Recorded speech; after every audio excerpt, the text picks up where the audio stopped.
What's going on, my ASVAB party people? Anderson here, your ASVAB coach, and let's have a little conversation about paragraph comprehension.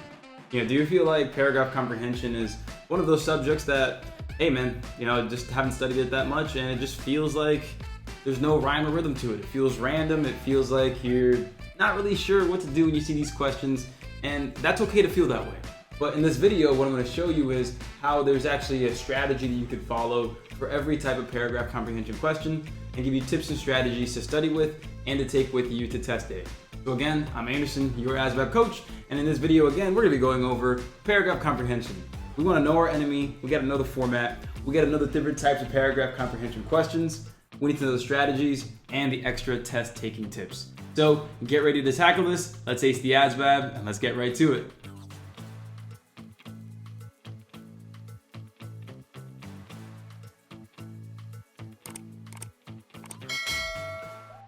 First things first, we got to know our enemy. What is the paragraph comprehension and why is it being tested on the ASVAB? So here's the thing.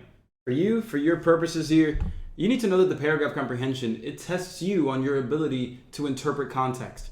Can you read a paragraph or a passage or an excerpt and understand what was going on? Can you draw conclusions, accurate ones? Can you make accurate statements based off of what you read? This is very important, especially in the military, because you want to make sure that you can follow orders and directions when given to you. So with that said, here's what the paragraph comprehension really does. It's here to gauge your knowledge of language and your ability to critically assess what you read. On top of that, your ability to draw conclusions from that information. So over here now, knowing your enemy also looks like this. How many questions and how much time are you dealing with? So typically in the paragraph comprehension, what you're going to see is you're going to have 11 questions to deal with, 22 minutes total for those 11 questions. So what does that mean?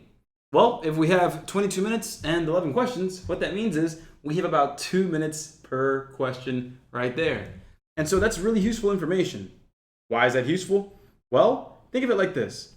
If I told you that you're taking a test right now and I didn't tell you how much time you get per question and you have a full 8-sentence word problem to deal with for the first question, you're sitting here like, okay, let's try this thing out. And you end up taking, let's go ahead and say 7, 8, 9 minutes for that question, not knowing that you still have 12 more questions to go, and now you only have 3 minutes left. That's not fun, right? It's not fun at all. So knowing your enemy allows you to gauge the time that you're taking to answer a question and to be able to tell whether or not it's time to just move on from that question. Very important to do, to be able to do that. So we get about 2 minutes per question. And so knowing that allows you, again, to understand whether or not you're taking too much time on a particular question and if you just need to guess and move on. So moving forward here, let's go ahead and talk about the types of paragraph comprehension questions. This is really exciting here because look, if you know the types of questions that you're going to be dealing with, guess what? Then you can prepare for those types of questions, especially the more common ones, and really put yourself in a good position to succeed. Now, who doesn't want that, right? So let's go ahead and go over these common types of questions that you'll see on the paragraph comprehension. Now, these are not the only types that you'll see. You will see a few other types, but they're not going to appear every single time you take the test. So first off, the most popular type of question right here is inferencing factual. So right there, inferencing factual, this is your most common type of question. It's a pretty versatile type of question as well. So here's some examples. You've seen examples of questions like, oh, we have, which of the following can be inferred from the passage? We also have, okay, the passage infers or implies all of the following except, or the main idea of the passage is this, or according to the passage, pineapples are and they can say fruit, vegetable, whatever, right? So inferencing factual questions basically require you to use the information from the passage to draw some sort of conclusion. That's pretty much what you're doing here. And now there's something very important that I should mention for every single type here. Write this down. For every single type of paragraph comprehension question, you need to make sure that you are only using what the passage is giving you. Again, only use what the passage tells you. Don't draw your own conclusions thinking that you can assume certain things. You need a reason to be able to assume certain things, and the passage needs to lead you in that direction. So remember this. We're going to go over all 5 of these. Then we're going to go over examples of each one. That way, again, you can really feel this out and understand this and move forward in the right way. So inferencing factual, again, pretty much asking you to find the best fit answer. Really quick ASVAB party, people. While we continue this video, if you're enjoying it, which at this point, if you're watching, I know you are, please remember to like this video, comment your favorite part, and subscribe to the channel. That way you can help us spread the word about helping people raise their ASVAB scores just like we are. Let's keep getting the job done. Let's get back to the video. Appreciate you. Next up, we have sequence of events. Sequence of events questions. Pretty much these types of questions, these are questions where you have to order the events of the passage, either start to finish or finish to first. Typically, it goes from start to finish in chronological order. But know that you're going to have to look at the passage and really, again, understand the order of the events. And I'm going to give you some tips for this coming up soon as well. Next sentence questions. These are arguably some of the most annoying types of questions here. Next sentence, typically what you have to do here is you have to go ahead and, the passage is given to you, but they don't give you the last sentence. And so it's going to be up to you to pick the answer that best fits the passage as the next sentence. Again, I'll give you more tips on this coming up soon. Next up, we are going to have tone questions. Tone questions are pretty much having you identify what the mood, the style, the vibe is of the text. How is this text being given? How is this being portrayed? Okay? And so again, more on that in a bit. And then lastly, what we have over here, I think I used all my colors. I absolutely did. So I can go ahead and switch it up, whatever. I'll go back to purple. Then we have quote questions. So quote questions, basically they'll give you a quote, whether it's a saying, a phrase, or an idiom, or a quote from a text, and you're going to have to interpret it. You're going to have to give a very accurate interpretation of what that quote means. And again, I'm here to help you out with these. We're going to go over examples for all of these types, but I do want to mention before we continue that right over here, inferencing factual, this is your most common type of question. By far, this is your most common type of question. All right. So on the ASVAB, you can expect at least half of them being inferencing factual, and then maybe you'll see one or two of each of these, maybe. But you'll see at least half of them be your inferencing factual because it's so expansive, right? Main ideas, can you inference this? What conclusions, what facts? There's a lot of different ways you can phrase that. And so let's get into some overall tips, okay? Let's go over some overall tips. You need to know this because if you are not on the same page as the other test takers that are scoring high, well, then you're not going to score high yourself. So here are some tips for paragraph comprehension. Number one, always read the question first. I don't care who you are. I don't care how confident you are. If you don't know what you're walking into, if you don't know why you're reading a passage, it's going to be very hard to read through the information, really get it all and take it all in, and then understand exactly what you're supposed to do with it once you're done. If you know what the question is, for example, if they say, hey, what type of a plant is a ficus? And then you go to the passage and you read, well, what I'm looking for is information about a ficus and what type of plant it is. So that's what you want to do. Reading the question first gives you the idea of what you need to target in that passage. And by doing that, again, you give yourself that advantage of knowing what you're looking for. So always read the question first. There is no exception to that. Next up, you need to go straight to the passage with these types. When it comes to next sentence, tone, and quote questions, you go straight to the passage. So again, I'm going to give you some tips for each individual type coming up soon in a bit. So be patient there. But when it comes to next sentence, tone, and quote, the reason that you should not read the answer choices before reading the passage is simply because of this.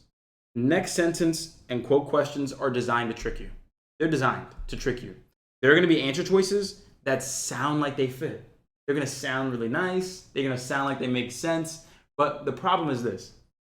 It's not about picking the answer that makes the most sense. It's about picking the answer that is basically going to represent the passage the best. Not the one that makes the most sense, but the one that fits the passage the best. And that's what gets so many people on the paragraph comprehension. You have to pay attention there. Again, it is not about what you know. It's about what the passage is saying. So again, always stick to what the passage is telling you. And number two, you need to make sure that the answer choices are supported by the passage. Again, it's not about what you know. You cannot bring what you know into this. And so, for sequence of events questions for these types, you go straight to the answers. Again, for sequence of events, straight to the answers, because the answers will again give away the order of what you're doing. So, with that said, coming up now, what we're going to do here is we are going to go over tips for each specific type of paragraph comprehension question, along with an example or two of each. So, let's go ahead, dive in first with inferencing factual. Let's go. Inferencing factual, again, the most common type of paragraph comprehension question on the ASVAB. So inferencing factual, again, what it does here is it's asking you to pretty much support the answer with statements from the passage. What is best supported? And so, first things first, always read the question first, and this is going to be the same tip for all types of questions. You want to be able to identify that you're dealing with an inferencing factual question. And now beyond that, think of it like this. When it comes to inferencing factual, if the answer choices are pretty short, it's actually okay to go ahead and read those answer choices. Because if you read the answer choices, you might have a better idea as to what information you want to go ahead and kind of shift through.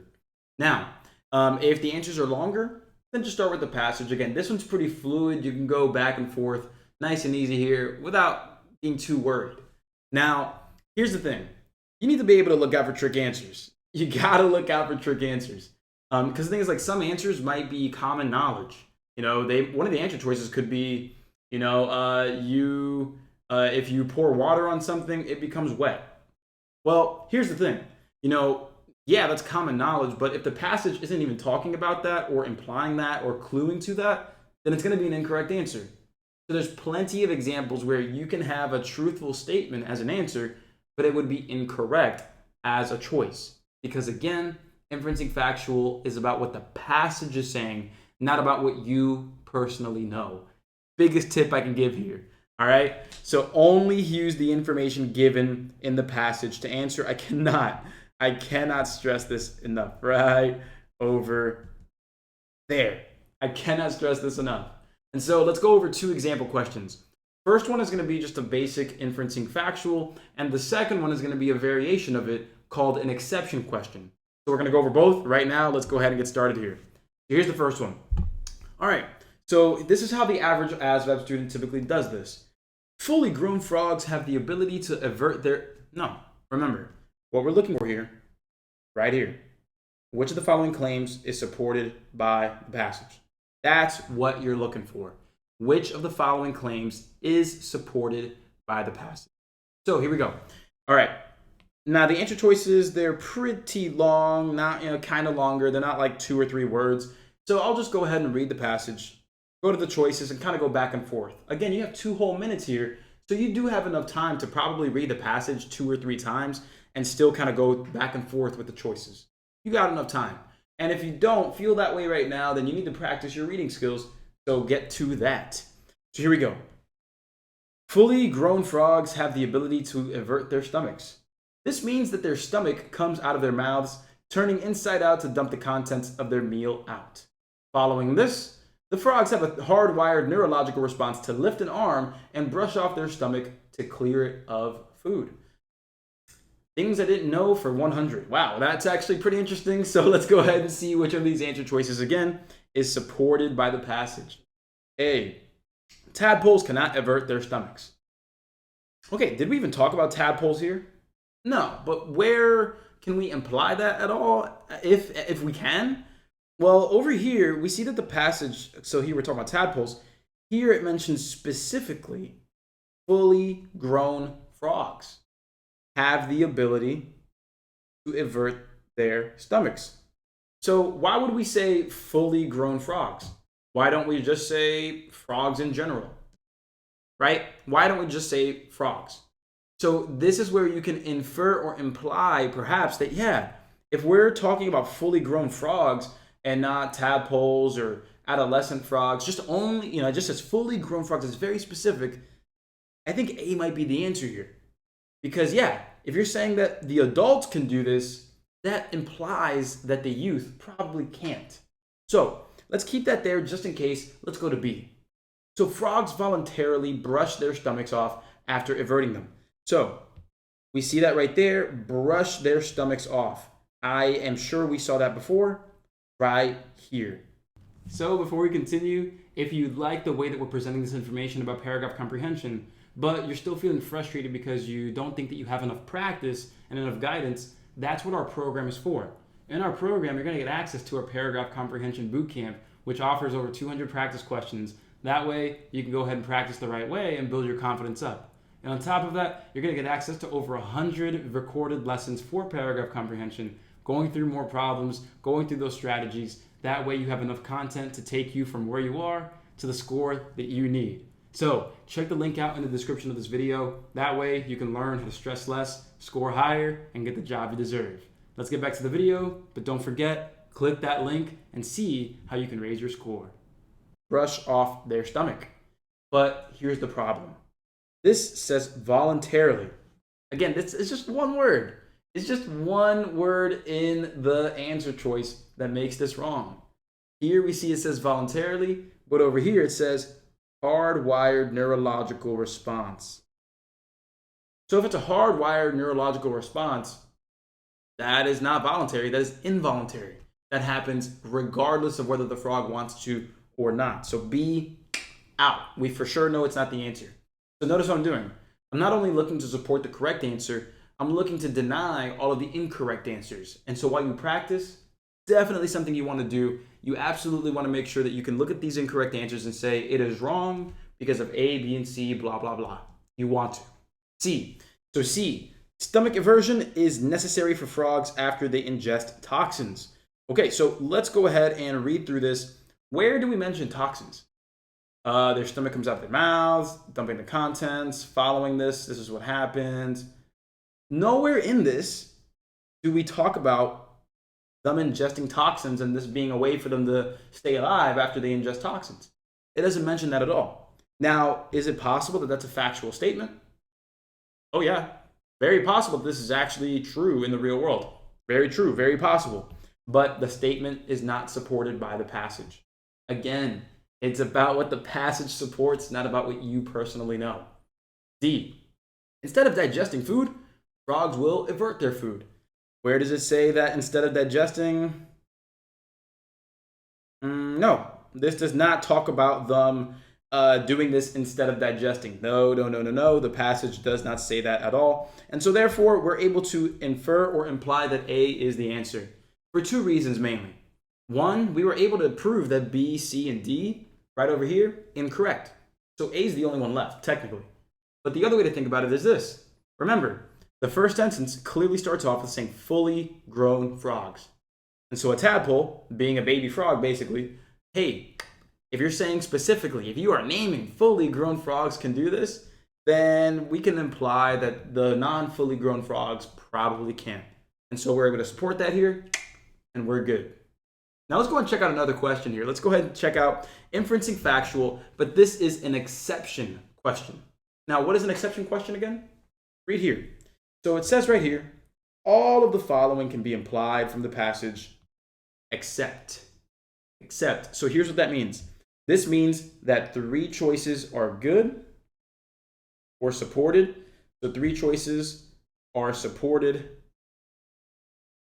and one choice is not supported. So one choice not supported right here. So what that means is we need to find the choice that is actually not supported from the passage. That's what that means. So again, when you say, oh, the passage implies all the following except, find the one that's not true or not supported. So here we go. We have pretty lengthy answers here, so that's okay. I'll go ahead and just start by reading the passage. And again, if you need to go back and forth, feel free. Totally fine. Let's get to it. Before electricity, American cold storage systems were essentially ice and straw packed tightly underground. As an example, in Jamestown, Virginia, there was an old 7-foot pit discovered and believed to be modeled after an English-style ice pit. It's pretty cool. Sounds good. So let's go ahead and go through A, B, C, and D. Let's see which ones are supported versus not supported.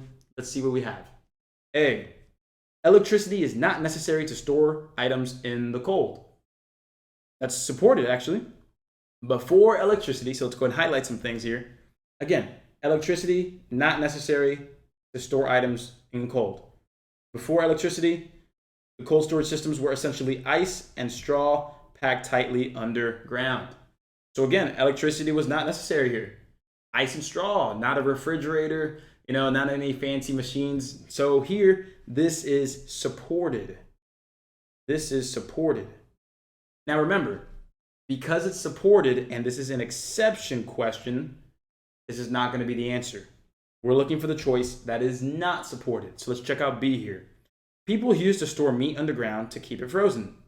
Okay, sounds good. So let's see here. Before electricity, we would pack it underground. As an example, there was an old 7-foot pit discovered and believed to be modeled after an English-style ice pit.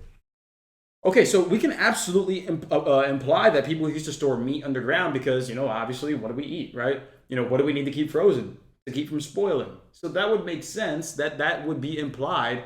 But here's where B is going to be the answer, actually. Here's why. Look at this little detail right here. Frozen. Frozen. Did we see or say that these pits, these ice pits, freeze foods or keep the food cold? So here's the thing. Ice doesn't freeze other things. So ice is at, freezing temperature, and you use ice to make things colder. You don't use ice to freeze things. No, you need a refrigerator for that. But you see here, cold storage systems, essentially ice and straw packed tightly underground. Nothing here tells you that these ice pits actually froze your food. Whoa. And so if you don't believe me, don't worry. Let's go ahead and go to C and D. This is meant to keep the food cold, not frozen. So it's just one little detail that we do need to, again, make sure we're looking at. Take a look at C here. The English may have influenced the ice pit found in Jamestown, Virginia. So here we go. As an example, in Jamestown, Virginia, there's an old 7-foot pit discovered and believed to be modeled after an English-style ice pit. This right there is supported. This is absolutely supported as well. So that's not going to be the answer because it is supported. And then lastly, ice pits can be made underground. Yeah, sounds good. There was an old 7 over here, right there, packed tightly underground. Yeah, ice pits can be stored underground or can be made underground. Absolutely. So, yep. D wouldn't work because it, again, is supported. And so, again, by process of elimination and by proof, yeah, B is going to be the answer here. Because, again, the ice pit does not keep the food frozen. It keeps the food cold. Cold and frozen are two different things. And so, with that, there we have it for inferencing factual. Now, let's go ahead and take a look at sequence of events questions next. All right, so let's go ahead. Let's get into sequence of events questions. So, sequence of events questions, pretty much, again, they have you align the story of the passage. And you list the order of the events from start to finish. Right there, nice and easy. So, here are some notes that we need to make sure we pay attention to. Right here, always read the question first. I think that goes without saying at this point. Read the dang question first. All right? Then, next, the correct answer will be the one that represents the correct chronological order of the events. Can't believe I mispronounced that. The correct chronological order of the events described in the passage. So you need to look out for some specific words because sometimes they'll give you dates, right? They'll give you months, days of the week, things like that. But there are other words that you really need to pay attention to. And that's going to be words like until, or before, or afterwards, or since, or next, or finally. Those types of words, those transition words, those affect the chronology of the passage. You've got to pay attention to those, not just the dates, but also those date reference words. You've got to make sure you know those too.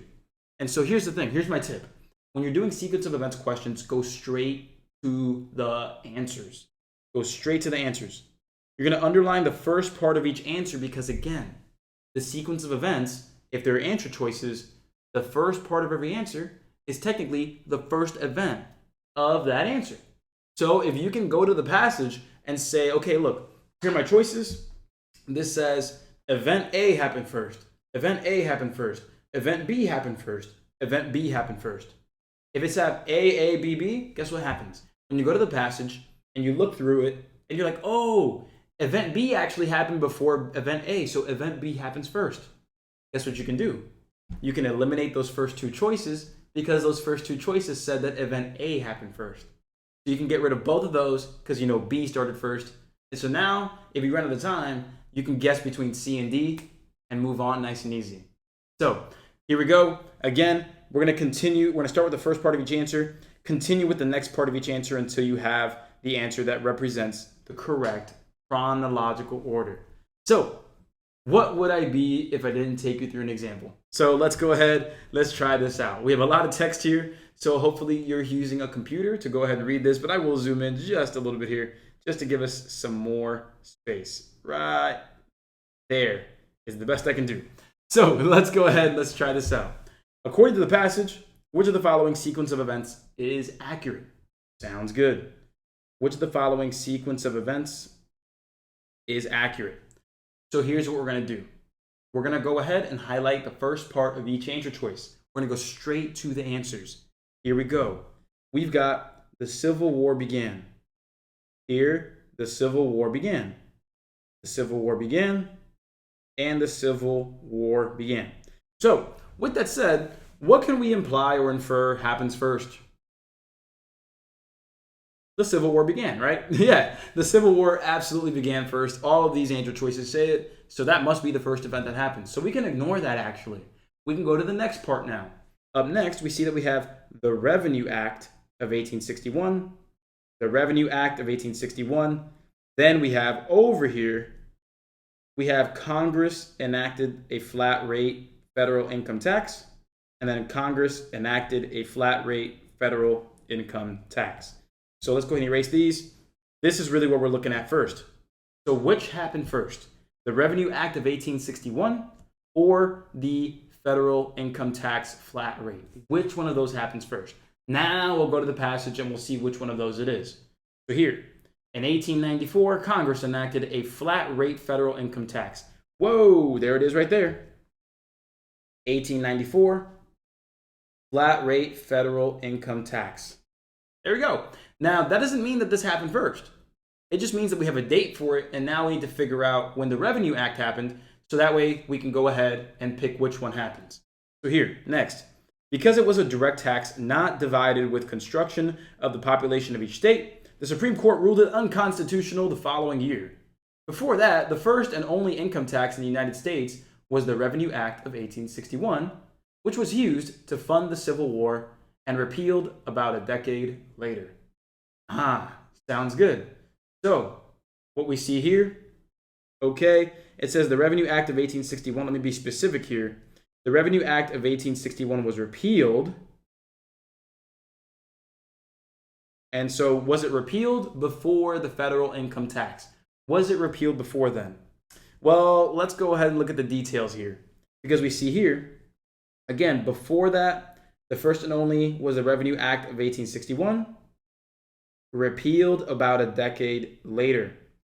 So that's really the big piece of information we want to look at right there. Repealed about a decade later. So what is a decade? A decade is 10 years. So if it was enacted in 1861, well, what's 1861 plus 10 years? Because again, it says it was repealed 10 years later. That's 1871-ish, about that time. So what happened first? 1871 or 1894, right?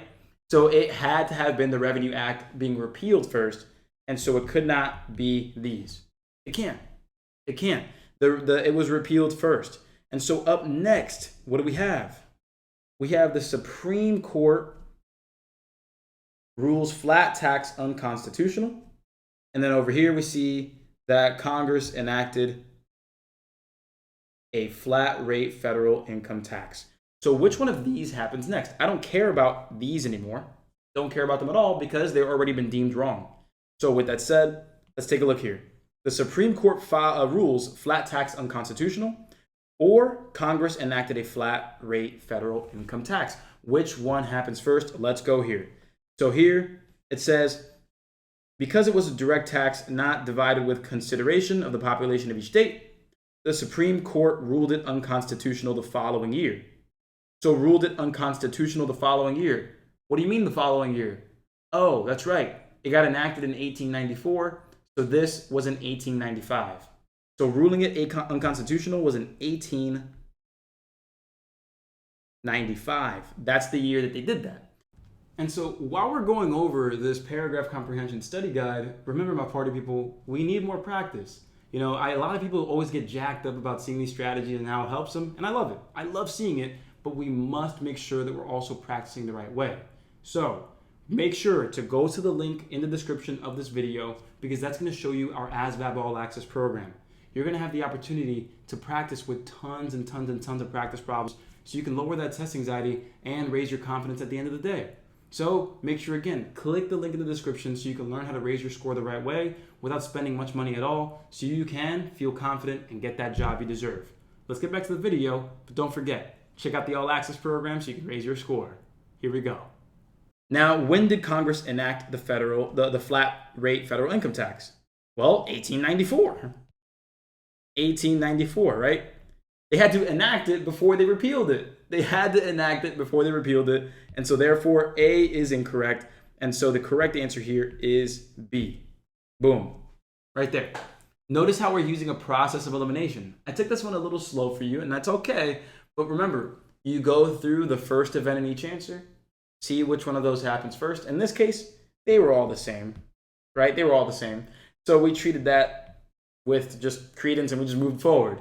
And then from there, we saw that, oh, this event did not happen next. So both of those answers are gone. And so it's going to be one of these two. And then we saw the next event, and we keep going and going and going in that way. That's how you handle it. That's an example of sequence of events. So with that said, you know, we do have more practice in our program with all of the different types of questions that you'll see here today. So the ASVAB All Access program is something that you're going to want to learn about. And if you do want to learn more about it, make sure to find the link in the description of this video or the page that you're on to learn more about it. But with that said, let's go ahead. Let's move it forward here to not sequence of events, excuse me. We're going to move it on to the next type of question here for PC. Let's get to it. And now we're at next sentence questions. Arguably, again, the most annoying type of question that you'll see on the paragraph comprehension. And I agree with you. I'm with you right there if you believe the same. But we need to first understand our enemy, as always. So no matter what, remember, I'm going to sound repetitive here. Read the dang question first. We're always reading the question first. Right over here. Always read the question. Right there. Don't overlook it. Do not overlook it. So remember this. When it comes to next sentence questions, what you're trying to do is you're trying to pick the sentence in the choices here that pretty much does three things. One, we have to make sure that it follows the main idea. So right over here, follows the main idea, follows the tone, and what could follow the last sentence? Basically, can we add on to the story in a meaningful way? So are we preserving the tone of the passage? Are we stating the next sentence in the same way that the information was stated in the passage? Is the main idea, the theme still the same? And does it add on to the last sentence in a meaningful way? That's what you want to know.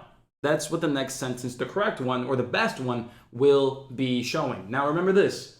They say which of the following would best, or which of the following would most likely come next in the paragraph or in the passage. The key phrase here is most likely. So there could be two answers that seem like they could fit, but only one of them is the strongest answer. And that's why this is slightly subjective. In a way, it can feel that way. And that's why some people have trouble with this type of question. So allow me to take you through. Again, remember this. Go straight to the passage. Do not go to the answer choices. Those choices, again, some of them might sound good. Two of them, three of them are probably going to sound like they make sense. But if you do not know what you're doing, and if you go straight to the answers first, you're going to get tricked immediately. You're going to feel like one of them works, and then you get stuck. So remember that we have to choose the answer that best continues the passage. Not any one that best continues it, or continues it at all, but the best one. So let's go ahead and get right into an example here. Let's go ahead and go. So the question reads, because you have to read the question, which of the following sentences would most likely come next in the paragraph? Sounds good. So remember, don't read the answers first. Read the passage. If you need to read the passage 2, 3, or 4 times, completely fine. Do not put yourself in a compromised position by going ahead and seeing, okay, also he was the first Canadian to walk in space. Oh, that sounds like it would make sense. Okay, here we go. Chris Hadfield, a Canadian astronaut, released his first, and I'm going to go ahead and zoom in just a little bit here for my party people using phones. So Chris Hadfield a Canadian astronaut released his first ever music album. This would be an unworthy mention if the album wasn't recorded while he was in orbit. That's pretty cool. Hadfield spent 144 days at the International Space Station recording his 11 original songs for his appropriately titled album, Space Sessions Songs for a Tin Can. So here's one suggestion that I have for you. When you're practicing for PC, paragraph comprehension, it's a really good idea to read the passage as if you're interested in it. Read it to get the information. Read it to actually understand what's going on. Don't just read it word by word like Chris Hadfield, a Canadian astronaut, released his first ever music album. There's a very big difference between reading it like that and going, Chris Hadfield, a Canadian astronaut, released his first ever music album. And if you're not able to read in that way, if you're not able to read it with the emotion, with the tone, and the main idea in mind, then you need to practice. There's no way around it. The ASVAB will expose you if you're not ready to tackle questions like that. So, with that said, we read the passage. I'm going to read it again. And that's okay. You have enough time for it. Remember, try to get the main idea, the tone, and then what can we do to build off of the last sentence? So what is this about? Chris Hadfield, the Canadian astronaut, he released his first ever music album. So Chris Hadfield and music. This would be an unworthy mention if the album, the music, wasn't recorded while he was in orbit. Space, astronaut, Chris Hadfield. Okay, cool. Hadfield spent 144 days on the ISS, the space station. So we're talking about Chris Hadfield. We're talking about space. We're talking about music. That's what we're talking about. And we're speaking of this in a somewhat formal way. We're talking about Chris Hadfield in the third person. We're not talking to the audience. The passage is not speaking to me. The passage is giving information, spreading information about Chris Hadfield. So with that said, and then the name of the album was called Space Sessions Songs for a Tin Can. So again, what I got from this is we're talking about Chris Hadfield, space, and music. The tone of the passage, well, they're giving this, this information here in the third person. This is not talking directly to anybody or me as an audience member. It's just talking in general. And then the last statement here, okay, he recorded his 11 original songs, and the title was Space Sessions Songs for a Tin Can, still talking about that music. So again, the next sentence is going to have something to do with Chris Hadfield being an astronaut, something about space and music, has to kind of be in that ballpark. So now that I'm understanding what I'm looking to get out of this question, or what I'm expecting to see as a good answer, now let's go ahead and see these answer choices and let's see which one might work. Here we go. A. Also, he was the first Canadian to walk in space. Okay, so we do see the mention of space, but what about his music? Yes, okay, first Canadian, I guess, it really just mentions that he's a Canadian astronaut, like one time in the beginning. So coming back and tackling his Canadianness, I mean, I don't think that this is a very strong answer. It's the first one I've read, so it's the best one I have, but I don't think it's the strongest one that I might see. Let's see. B. Surprisingly, Hadfield is actually a talented musician who, before this, went viral with a cover of David Bowie's Space Oddity. Okay, so what do we see here? Talking about Hadfield, music career, went viral with a cover of David Bowie's Space Oddity. Space, Hadfield, music. Boom. All three together in one sentence. This also adds on from the previous sentence, talking about his album that he recorded in space. And then boom, we're also talking, again, a little more about the music that he's done. I like that a lot. I like that a lot. Right now, that's my strongest answer. Let's see if C or D are any, a better of a fit. Let's find out. C. As of now, Hadfield has no plans of returning to space. So, Hadfield, space. But this whole text here is about music. It's about music. There's no mention about music here. Nothing about music, so I'm going to take that out. A is no longer a strong answer to me either. Let's check out D here. So D. On February 9th, 2021, Virgin Galactic announced that Hadfield would be joining their Space Advisory Board. Where are we talking about music here? There's no mention of music. So with that, nah, I like B. B is going to be the correct answer. That's my strongest answer for sure. Because again, the main idea here was talking about Hadfield's space and music career.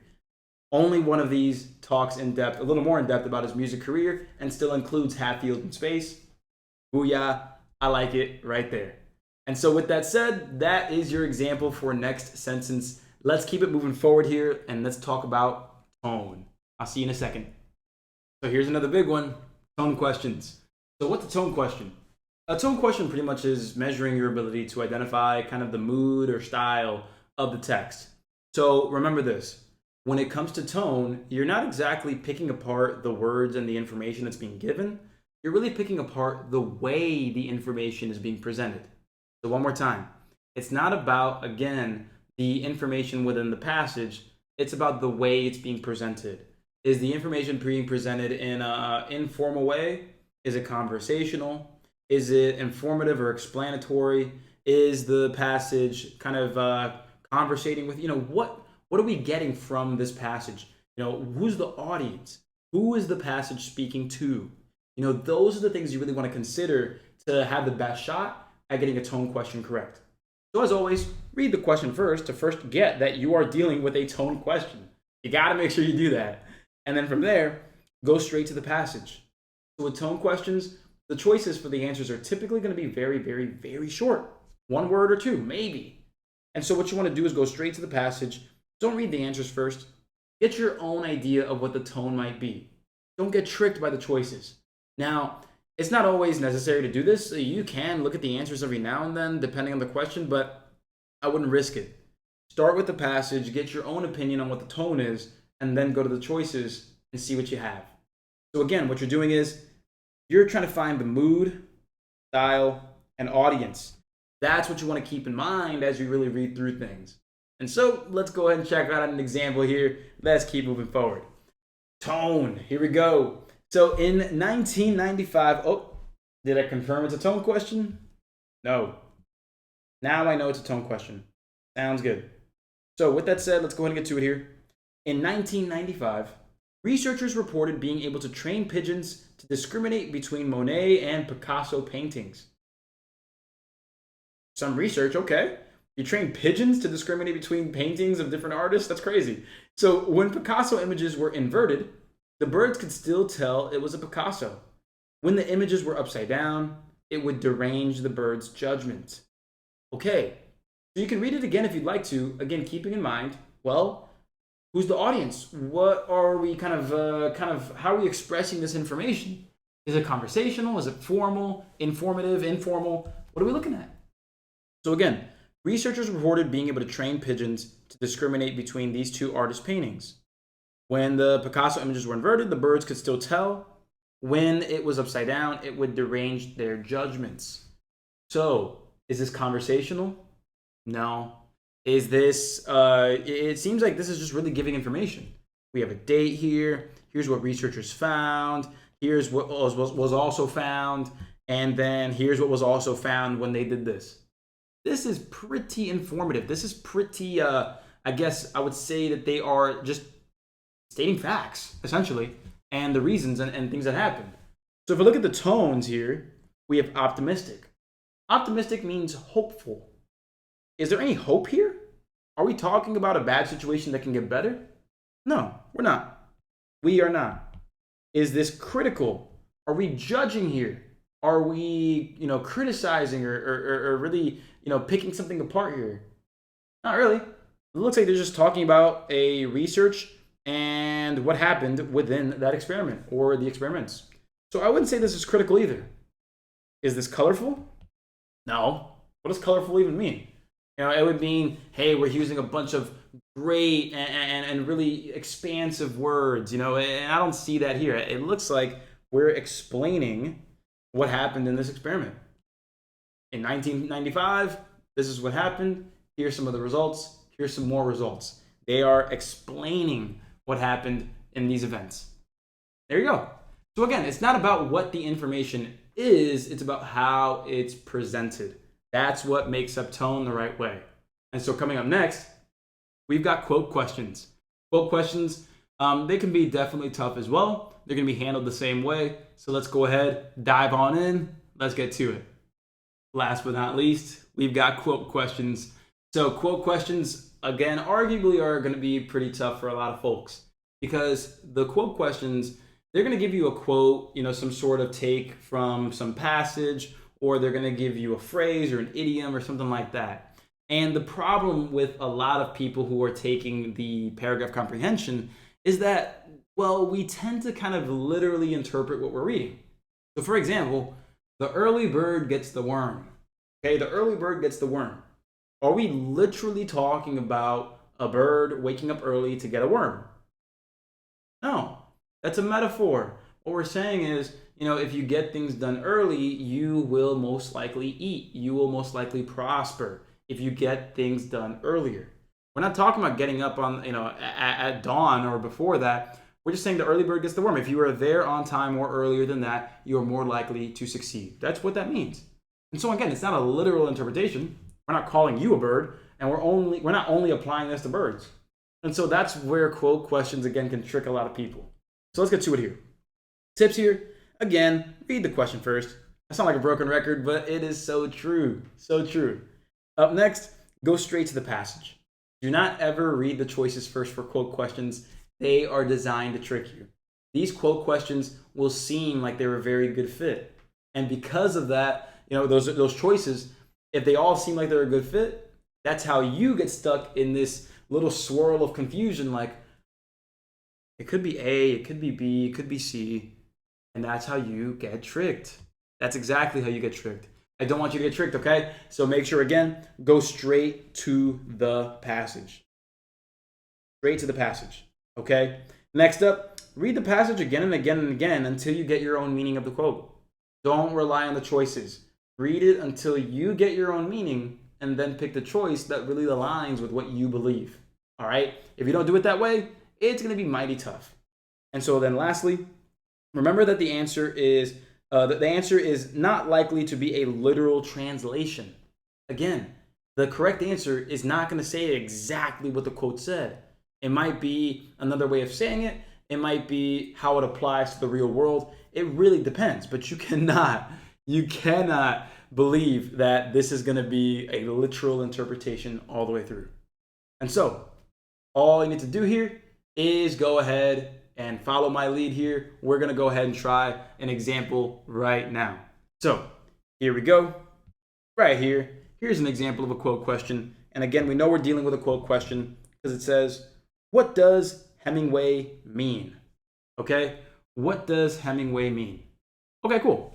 We know that this is a quote question because we have quotations right there. So here we go. Let's read it. There is nothing to writing.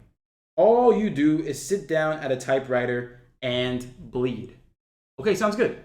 There is nothing to writing. All you do is sit down at a typewriter and bleed. Okay, let's think about it. What's going on here? There is nothing to writing. Okay, basically this first sentence here means writing is simple. That's what the author seems to be saying. There's nothing to it. There's nothing to it. So they're basically saying it's easy. And then here it says, all you do is sit down at a typewriter and bleed. What? If it's so easy, all you have to do is bleed for it? That doesn't sound easy at all. So this is your first hint here that this is being sarcastic. That's sarcasm right there.